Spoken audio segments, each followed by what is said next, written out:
So I grew up in Bulgaria. I moved to the States when I was 21 years old. And basically, the driving rules in Bulgaria are you kind of do what you think is best. There's very few things that you could get in trouble for. So, yeah, you can kind of drive as you wish. So I had to learn the hard way when I moved to the United States that it doesn't go the same way. Some select roads out of town can be decent, but the majority are poor. I always drove old BMWs, so rear wheel drive. First of all, everybody thinks that you're insane that you're putting up with the fuel consumption of a 325. That's considered a big engine there. And it was fun. The asphalt there is not the greatest quality, so it's very slippery. So driving a 325 in Bulgaria feels like driving a 500 horsepower car here. You have very little traction. You get some oversteering skills having a car like this there. So basically, you leave your house in the morning and you can go as fast as you want, anywhere you want. And if you happen to get pulled over and you decide to stop, you can normally bribe your way out of it for not a significant amount of money. Average salary there is probably around $400. So if you get stopped for going too fast or doing anything inappropriate, usually $40, the equivalent of $40 will get you out of it. I had an instance where I was on a FZR 1000 and I got pulled over doing maybe 3 times the speed limit, something of that nature. And I stopped and he took whatever the penalty, the bribe was. He took it from me and then he was like, well, so now that this is out of the way, how fast will this thing go? So I'm like, oh, we'll do 300 kilometers, so 186. And he didn't believe me. So I was like, I'm happy to show you. So I proceeded to go up the road, go back down, drive by his radar gun, and then turn around, came back to him. He's like, yeah, you're right. They will do that with the radar gun. I guess everybody expects you to take responsibility for what you're doing. So if you're going too fast and you end up crashing, you don't get a lot of sympathy. You're on your own at that point. Me and one of my best friends, Andrew, we started a car dealership together called the Sports Car Collection. We actually recently went to Bulgaria to look at a few cars. We were looking at a G63 squared Brabus. So we did a trip over there, and he was not familiar with the way things work over there, the road rules. I wasn't in the car with him. We were on the phone, and he was doing way over the speed limit. I'll put it that way. He had a police officer stick their sign to pull him over, and he was like, oh, I'm getting pulled over. What should I do? And I said, you should just keep going. Most likely nobody will do anything about it. And sure enough, that's exactly what happened. He would just kept going and nothing happened. These are the rules of the road in Bulgaria. You can see quite a few exotic cars, especially in the capital and also by the beach. You can see anything.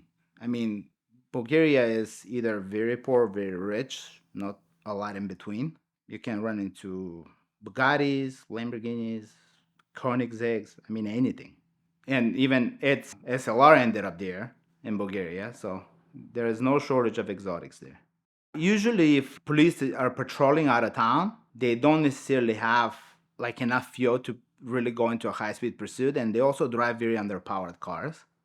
So it's not very difficult to get away from them if you decide to do so. So motorcycles are extremely dangerous to ride over there just because of the lack of grip, first of all, and then the lack of road rules. So people can attempt to do a U-turn in front of you at any point. People will pass although they see you coming. They will attempt to pass and, kind of count on you going, pulling away or, having enough time to finish the pass. Horrific accidents are very common. You see them all the time. So generally, cars are more expensive in Bulgaria, but the majority of the cars that get driven around there are inexpensive older cars. And then you have a very big contrast between that and very expensive new cars. I grew up in a pretty small town in Bulgaria, so there was just a handful of police officers that would work in my town, and so there was no sense of me trying to elude them because every single one of them knew me by first name. So I still would do it, and then they would just park in front of my house and wait for me to come home. So my grandmother would call me and tell me that the police is in front of the house. So that would just told me that there's one less police officers to worry about around town. So I kind of proceeded until their shift is over. I seen a guy with a horse cart towing a decommissioned car to the junkyard, like loaded onto a horse cart on the street. So I had a 87 through 25i. There was an M-Technic 1 car, which at this point is pretty valuable. At the time, it was just a cheap old BMW. It was thoroughly enjoyed. I had one instance where I went through 3 M20 engines in one summer, mainly over revving. So my e-brake quit working on me. So instead of doing the sensible thing and repairing it, what I would do is drive it in third gear, get up to whatever speed I want, and then go from third to first gear, let the clutch out, that will act like an e-brake, and then slam second and continue my power slide.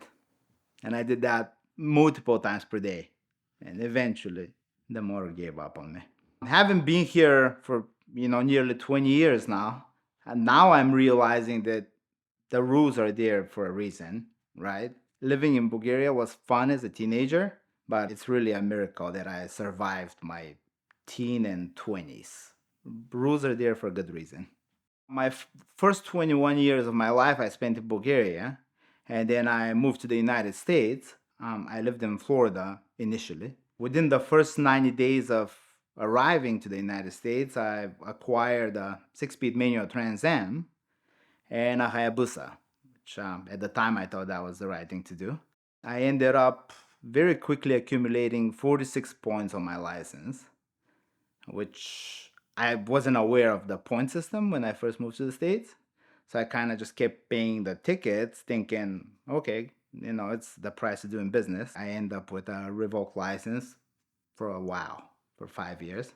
Before that happened, the first time I got pulled over, it was a funny story. I got stopped on I-95 right near Daytona in my Trans Am doing about 100 miles an hour. I just happened to be right under the I-95 sign when I pulled over. So the police officer came to me and I was a little freaked out because I've never been pulled over in the States. All I've seen is just the movies, right? He comes up to my door and he's like, "Do you know why I'm stopping you?" So I said, No, I don't. He's like, "Well, you know how fast you're going?" So I said, "I'm going 100. He's like, "Well, what is the speed limit here?" I'm like, "It's 95, right?" He's like, "What do you mean 95? So I look up at the 95 sign and I'm like, "Well, here's the sign that says 95. He goes, "How long have you been to the United States?" I'm like, 2 months. He's like, "You sit tight here." So he goes back to his car and he comes back with a little book. He opens the book and he goes, "This white thing here is the speed limit sign. The blue is the highway number." I'm like, "Oh, that's a giant misunderstanding because in Bulgaria, the speed limit signs are blue." So, I just thought that was it, 95 miles an hour. So I got out of that one with a warning, and I'm sure he got a good laugh out of it. But that didn't work again. It was only a one-time thing. I mean, majority of them were speeding. I had a few, I guess, careless driving. They were nice to me, not going further than that. And I got stopped in Daytona for doing a wheelie during bike week. So I was on one wheel down Nova Road, and I see this Harley Davidson pull across the road. And so in my head, I was like, "Oh, it must be some Harley guy's bike week, right?" So I set the bike down and slowed down because I didn't want to, run into him. And as I slowed down, I realized I was a police officer. So he pulled me over and he asked me, he's like, "What are you doing?" I'm like, "What's a bike event? Isn't this what you do, right?" Being used to bike events overseas where no rules, you could do whatever you want. It's kind of expected to act silly. He proceeded to ask me for a driver's license. I had a driver's license, but I didn't have a motorcycle endorsement yet. So I was like, well, maybe my Bulgarian license will do the trick. So I handed him my Bulgarian license, which had a motorcycle endorsement. And he's like, well, you need to give me something better than that. So he proceeded to send me to court and had me ride on the back of my friend's bike. He would not let me keep riding out of there. So I had to ride on the back of my friend's bike and come back and recover my bike with a truck. So I made sure I have a motorcycle endorsement when I showed up in court a month later, and the judge was nice to me, actually.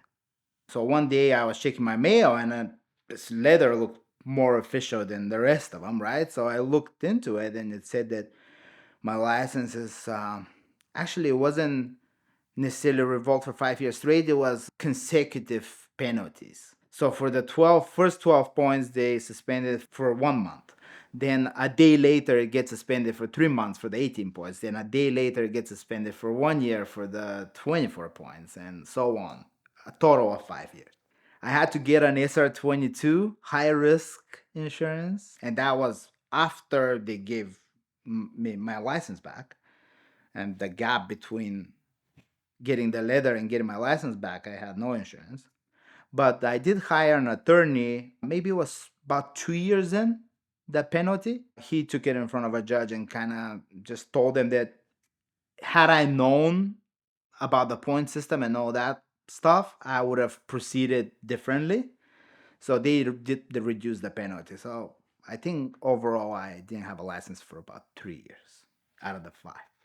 During the 3 years, obviously, Florida is difficult to get around without a vehicle. So I continued driving. I used my motorcycle a lot more just because it was just easier to get away if needed. It was needed on several occasions. So now that I've been living in the States for 20 years, I know how the system works.